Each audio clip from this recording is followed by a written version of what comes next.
आई हो दादा रे का हो रे ये तो शादी को ले ली।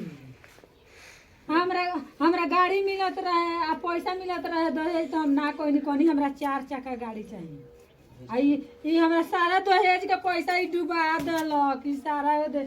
आई आई आई दादा ई देखन आई बूढ़ में आ से शादी कोइला। आई हो दादा हमरा के बूढ़ कहबो मत करे। हम बूढ़ लोकतानी हमरा पर केतना लइका लट्टू भई रहला लो अरे बूढ़ कहतानी। ए समझा दी अपना माँ के हम बूढ़ बनी रात दिन हमरा पर चक्कर मारत रहनी।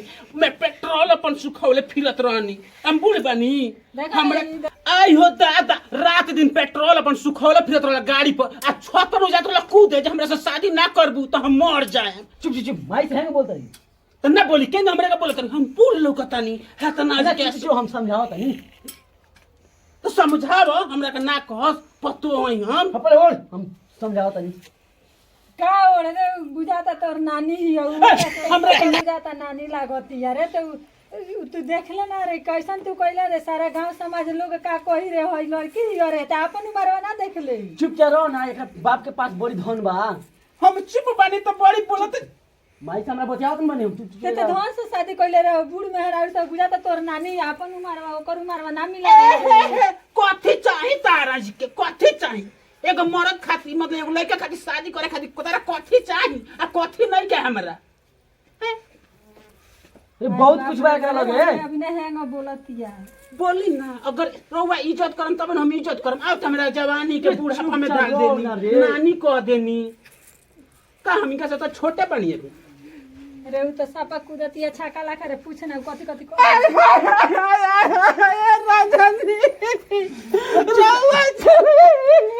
रउआ सब हमरा का चांगा नानी को अरे बाप रे जैसन कइला बना ऐसन त कइला ही बारे ओकरा खाना बनावे आवेला किनारे उ त साफा बुझाता छाका ला मुड़िया पर चढ़ जाए। हां हमरा खाना बनावेला दाल आवेला भात आवेला भुजिया आवेला मीठ आवेला मछली आवेला रोटी आवेला तरकारी आवेला सब कुछ बनावे वाला हम अब बताओ सब कुछ बना लो अब का चाहिए ये तो चुपचाप रहो ना एकरा सब कुछ बनावे के आवेला लू तू एक बार एकरा हाथ के खाना बनावल खइबे न त तू हाथे चाटत रह जेबी।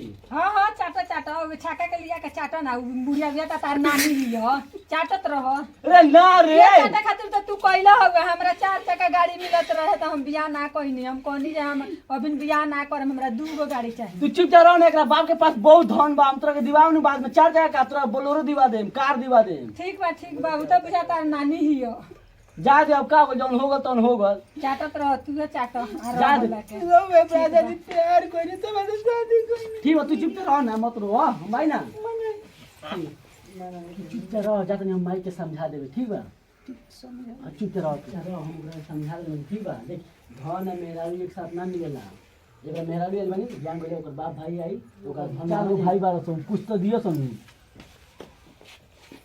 जेंग रउआ के अपन बना लेनी ओइ मम्मी के भी अपन बना ले। ठीक बा तो ठीक बा बना के देखिए। खाना खियाओ हम आवत हैं तले ठीक बा ठीक बा जाई हम बना हाँ, के ठीक बा हे अम्मा जी का रउआ करतानी हम सब कर देम जितना काम काज बा उ सब कर देम रउआ अब छूला के जरूरत नहीं है का करम प्यार आंधा होला अब शादी हो गइल बा तो उल्टा सीधा बोलम तो करेम रउरा के हम खाना या काम से इतना खुश करेम जे जिंदगी भर कम जे पतो ऐसा नहीं मिले छोड़ी ना अम्मा जी पैसा के बात बा उ मिल जाई। ठीक बा तो चलो बनाओ तारा का तो देखिए लेनी तार फोनो देख ली तनी चलो चली ठीक बा खाना तो ऐसा बनाएम जे अम्मा जी जिंदगी भर नाम ले जा तनी बनाना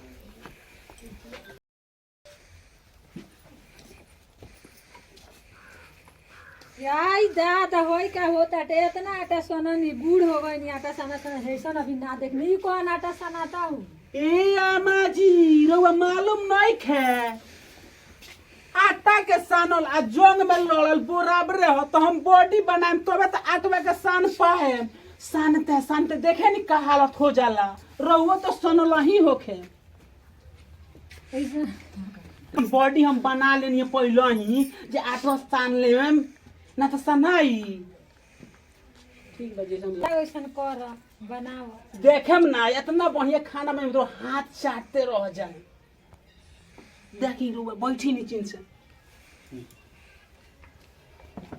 आ जाए नीचे बैठी इतना बढ़िया खाना बनावे के बाद आमा जी के अपना खुश कर देवे के बाद सब खुश कर देवे के बाद देखने अच्छा लागता काम करे में। हम मिलजुल के काम करे देला त ठीक रहेला। मम्मी जी एगो बानी कुर्सी लगा के बैठल बानी, बुझाता कोनो कामे धंधा नहीं थे। दूध दिन पानी से ठास देले बानी। अपने हीरोइन बन के उठलाली लगा के बैठल रहता। कम बानी है में कम आकर पथल बा, मुंह में घुसत नहीं के अन खाइला एक कवर डालल जाता तले बुझाता फेंका। हां तो हनी कुर्सी लगा के बैठबू लगी ना, हमनी करेम सदन के दू जन काटी करबो लगी खाइला सब के रहिया करेला तू बड़ी रही। तो हमनियो के ना करब जा छोड़ देब जा। हमनियो छोड़ द लगी ना करम सोनियो के जाने कुर्सी लगा के बैठल लगी काहे ना करबो लगी झोटवा खींच के लगन पटक के तो मार। मारा ना तनी माइक बना लिया जो काटी कर तरी लो अब बुढ़िया हां छोटा खींच के अपनियो के मार। ए काम करे काटी होला के माइक तो ओई बेर से शिकायत कर तरी लो ए काली मार सरे काम नहीं करता नहीं ई के बताई हमनी खाली का करी सन आई बैठल रहे लोग तो ना शिकायत कर तरी लो का तरी लो लिबिस्ट अरे कुर्सी पे बैठल रहता तना कर जा है बुढ़ा दिन का हिपी हमनी ना काटे के था। अभी तो जवान बनी हम जवान करू तो सब कुछ कहबू तू तना बतारी के बारे में बुढ़ा गल बाड़ी तो लिपस्टिक लगाइया ना काजल करिया मोबाइल चला के इंस्टाग्राम देखिया कार नहीं के आई गार में के तोरा बारे में शिकायत करत रहलिए जानले भाई अरे एक ने कहिया कार बाटे कार ऐसे कार नहीं के खाली झगड़ा करते खाली बोल ठूसी लो कार ना कर हेलो दोस्तों, नमस्कार, प्रणाम। मैं फिर रीता का तो औरी घर पूरा बर्बाद ए, हो का गई कहतरू का हम कहतरू? वीडियो ना बनाई। घर तो ऐसी हो गई देखिए दोस्तों मेरे साथ क्या हो रहा है, देख सकते हैं आप हो लोग। रहा ये है। पूरी मिल के सास बहू ननद सारी मिल के हेलो दोस्तों करत या खाली वीडियो में चल रहा है गांव घर बर्बाद इतना लोग खराब कर अरे वीडियो के बारे में तुम क्या जानती हो सासू माँ? हेलो दोस्तों, देखिए मेरे घर में अच्छा पास इसमें नॉइज आ जाएगी। आ जाएगी हाँ, हेलो दोस्तों, देखिए मेरे घर में कितना हल्ला उर्दुम झगड़ा हो रहा है। देखिए देखिए मुझे मारा जा रहा है दोस्तों। देखिए देखिए हाँ देखो देखो देखो सुनिए सुनिए सुनिए सुनिए ये यूट्यूब के बारे में जानती है ना? रोबा यूट्यूब के बारे में क्या जाने कुछ ना जाने यूट्यूब चुप पहले यूट्यूब के बारे में क्या जाने लू, इंस्टा बारे में क्या जाने लू, रील का है नया बहुर गया वीडियो बना तो बहुरिया। अरे बहुरिया वीडियो काहे ना बनाई हम? वीडियो के बारे में क्या जानती हूँ? नया बहुर तो हेलो दोस्तों, देख सकते हैं आप लोग कैसे अत्याचार किया जा रहा है। हाँ दिखावा तानी वीडियो बनाने को शिकायत है। वीडियो के बारे में क्या जानती हो हम बताओ? हाँ अरे के न नाचेला आ के न नाचेला नाच शादी बियाह में के न ठुमका लगावेला। हम बोले ठुमका लगाओ त के का भइल बा?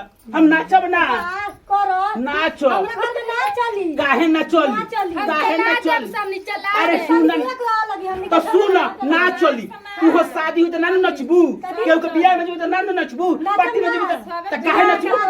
अरे बियाह में काहे बियाह में जेबू तो नचबू। हम ऑनलाइन खुशी मिलता, हमरा खुशी मिलता हर दुख के गम के अपना फॉलोवर के अपना पार्टी के कहतानी दोस्त के कहतानी ते में खराब कहतानी सब तोरे जहिया तुम अरे फॉलोअर तुम नहीं समझती हो फॉलोअर क्या होता है।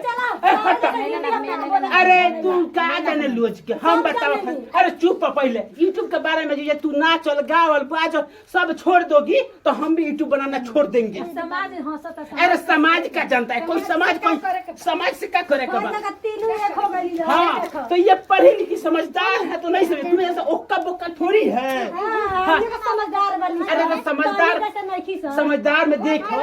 तो झोटा सा मार लगा। अरे झोटा का है पोटा निकाल देंगे हम। सुनो तुमको नहीं समझ में अरे सुनना ना पहले बाद में हमके सब कुछ कहेगा चल ना ना ना जे हमरा वीडियो के बारे में कहियो कर पूरा बाउरी है ए, ये बड़ी बाउरी है इंस्टाग्राम वाली इंस्टाग्राम पे एक फैन खोलेंगे बा हम ओकरा हिम्मत से उड़े नहीं हम। अरे अपना दोस्त अपने फ्रेंड के हिम्मत से कहे नहीं दोस्त फरेंगे से हमनी के दोस्त फरेंगे नहीं। एक घर में झगड़ा करोगी सब दिखा देंगे कथी देखा नहीं झगड़ा करने का अच्छा से रहने का कथी दिखा देंगे काहे ना दिखा दे।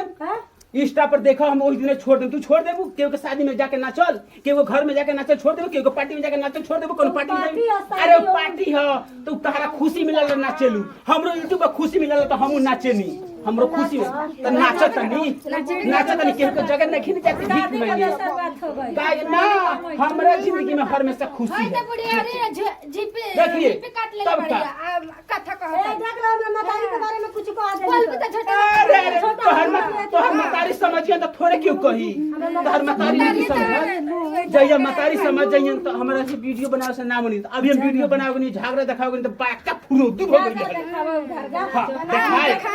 तो दोस्तों देख सकते हैं हमारे घर में क्या हो रहा है, आप सब देख सकते हैं कैसे झगड़ा कर रही है लोग।